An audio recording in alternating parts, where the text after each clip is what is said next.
Ես եւս մեկ անդրադարձ եմ ուզում կատարել, այնպես չէ, որ քաղաքական դաշտում ռադիկալ խոսքով հանդես եկողներ չկան, կան ռադիկալ խոսքով հանդես եկողներ, կան մարդիկ, ովքեր այդ խոսքով հանդես են գալիս, բայց եւ ինչպես նաեւ մասնակցում են ընտրություններին, բայց բացեք այդ մարդկանց ցուցակները նայեք, հարգելի բարեկամներ։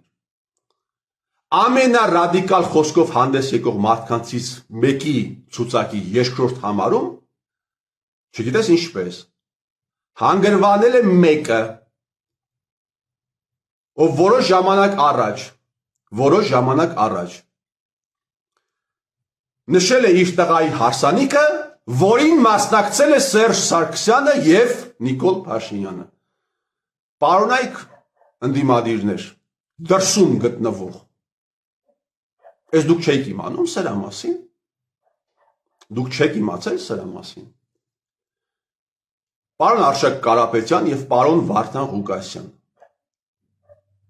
ձեր ցուցակի երրորդ համարը մի անձնավորություն է, որ ներկայացնում եք որպես լեգենդար հրամանատար։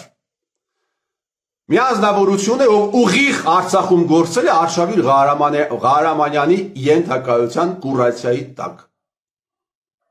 Այդ աղջիկը ինչպես է հայտնվել ձեր ցուցակի երրորդ համարում։ Եվ դուք ուզում եք, որպեսզի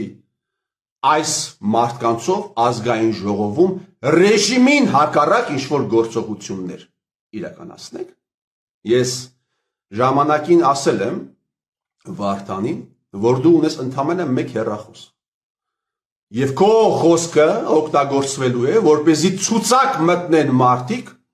հետո կստեղծվի ինչ-որ մի կոնֆլիկտ եւ կդառնա Երևանի ավագանի գից 2 օպերացիան։ Եվ ես հիմա տեսնում եմ, որ շատ հաջող ձևով Հայաստանի Հանրապետության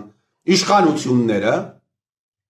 ազգային անվտանգության ծառայության միջոցով իրականացնում են այս ամենը, հարգելի բարեկամներ։